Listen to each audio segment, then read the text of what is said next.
안녕하세요. 레차트 대원쌤입니다. 오늘은 우리가 현대미술에서 그냥 넘어갈 수 없는 초현실주의 작가가 있죠.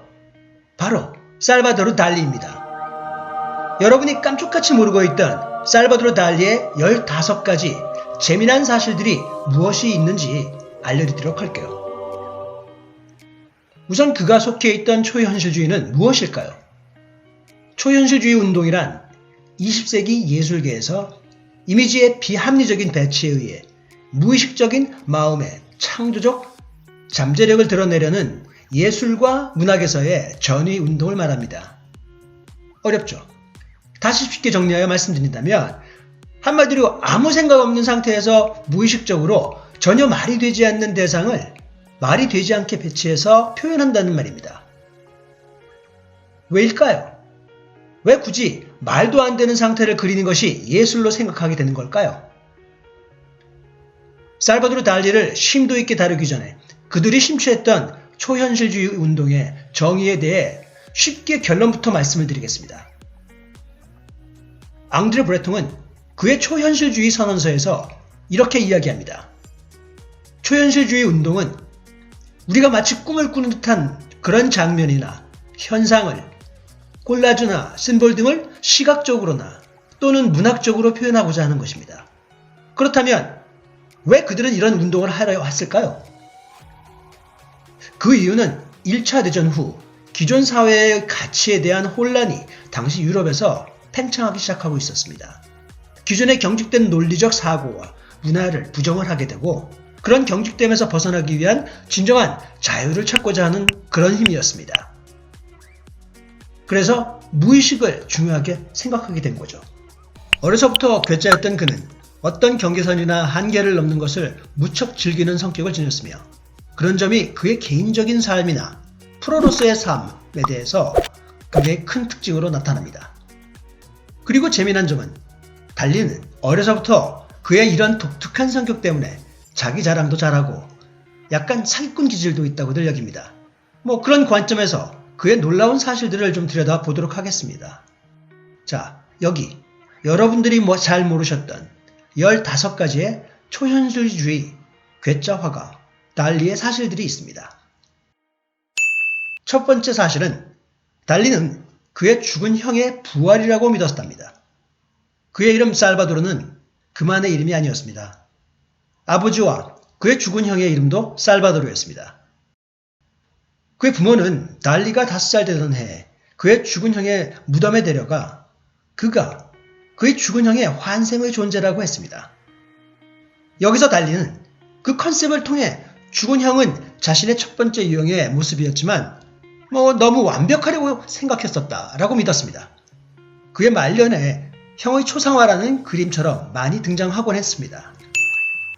사실 두 번째, 그는 아주 어려서부터 그림을 잘 그렸습니다. 달리의 그림은 그가 6살 때인 1910년부터 존재를 하는데요. 피구에레스의 풍경이라는 제목의 이 그림은 그가 엽서에 유화 물감으로 그의 고향인 스페인 카탈란 지방의 피구에레스를 그린 것입니다. 이 그림에서도 그의 엄청난 화가로서의 재주가 어린 나이 때부터 잘 보인다는 걸 느끼실 겁니다. 이 작품은 현재 미국 플로리다주 세인트 피터스버그의 살바도르 달리 미술관에 소장 중입니다. 그의 재밌는 사실 세 번째, 그는 처음부터 반항자적 기질이 있다는 것을 증명하듯이 미술학교에서 한 번도 아니고 2번씩이나 쫓겨났습니다. 어린 달리의 예술적 소질은 그가 16살 때 사망한 그의 어머니로부터 잘 키워져 왔습니다. 하지만 그가 마드리드 미술 아카데미에 다니던 시절 그의 귀괴한 행동과 그의 의상 등 때문에 유명한 상태였습니다. 바로 대유행이었던 영국식 댄디 스타일이었습니다. 하지만 불행히도 그는 학교를 졸업하지 못했습니다. 그의 첫 제명은 1923년에 학생들의 시위에서의 역할 때문이었습니다.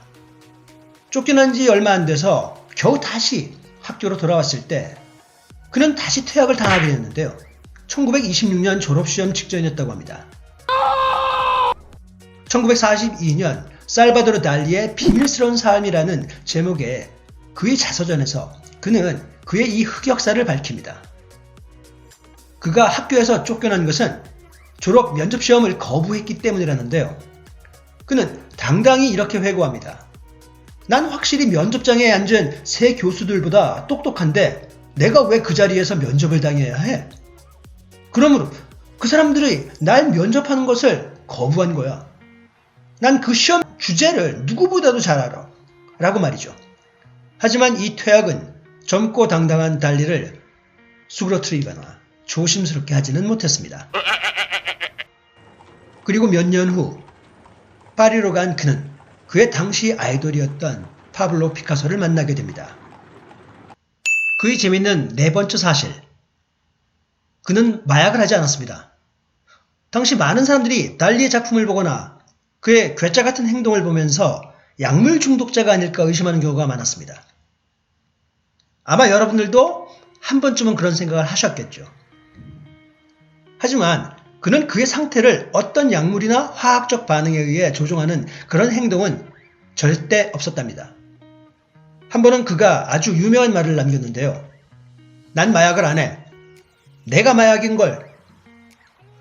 그의 창의성에 박차를 가하는 방법으로 그는 1930년대 초반 파라노이아 크리티컬 메서드라는 방법을 개발합니다. 이것은 편집 중에 중요한 방법이라고 해석되는데요. 그가 개발한 이 정신적 자기체면 방법으로 그의 기괴한 무의식적 작품을 만들어낼 수 있었고 초현실주의 운동에 지대한 공을 세우게 됩니다. 그가 꿈을 꾸는 듯한 현상을 나타내는 방법 중 하나로서 그는 어떤 사물을 뚫어지게 노려봅니다. 그 사물이 어느 시점에서 달라 보이기 시작할 때까지 말이죠. 한마디로 환영을 볼 때까지 말입니다. 그의 재미난 사실 다섯 번째. 초현실주의자들은 그를 좋아하지 않았답니다. 달리가 초현실주의 운동의 핵심 멤버라고 여기지만 사실 초현실주의 그룹에선 그가 젊은 나이에 그들의 그룹에 들어온 것에 대해 별로 좋아하지 않았답니다. 대부분의 그룹원들은 공산주의자들이었는데 달리가 파시스트들을 동정하는 그런 행동을 보며 매우 불편해했던 거죠. 히틀러에 대해 사로잡혀 있는 모습의 달리를 보면 초현실주의자들은 매우 불안해했습니다.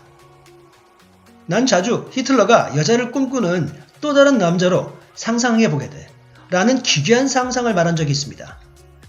그리고 실제로 히틀러에 대한 기괴한 환상을 그린 적도 있습니다.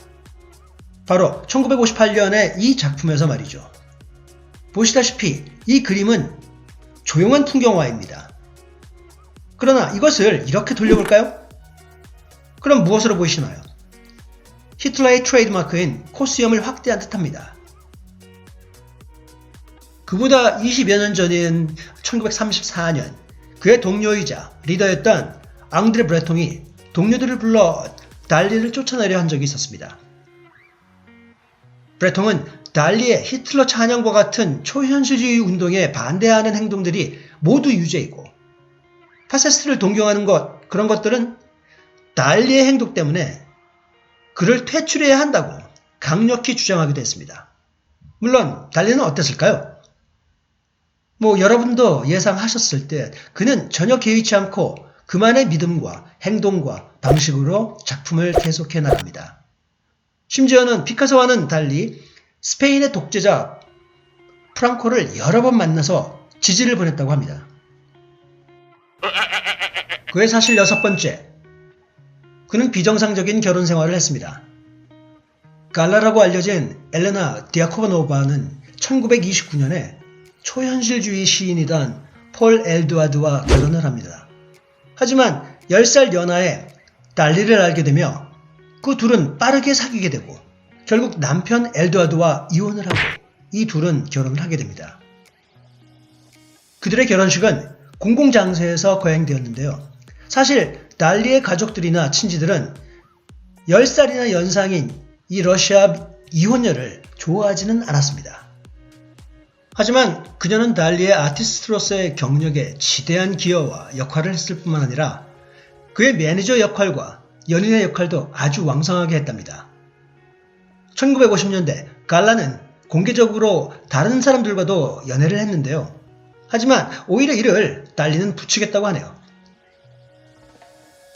그리고 달리와 갈라는 다른 사람들의 관점에서는 이상한 커플이었지만 확실한 것은 갈라는 달리에게 엄청난 영향을 끼쳤고 달리는 그녀를 무척이나 사랑했다는 것입니다.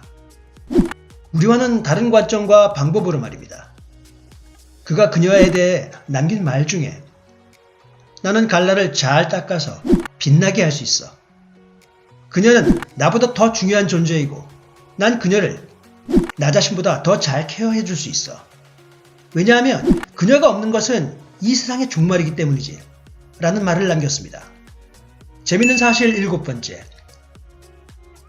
달리가 요코 오노에게 사기를 치다. 항상 장난꾸러기였던 달리는 사람들에게 다소 사기꾼 같다는 평을 받기도 했습니다. 절친한 친구이자 연인 중 한 사람이었던 아만다 레어가 회고한 아주 웃픈 사건이 있습니다. 존 레논의 부인인 오노 요코에게 달리가 그의 창의적인 속임수를 보여준 건데요. 비틀즈와 존 레논의 후광을 얻던 오노 요코는 부자였고 기괴한 행동을 하는 여자 화가로도 잘 나가고 있었죠.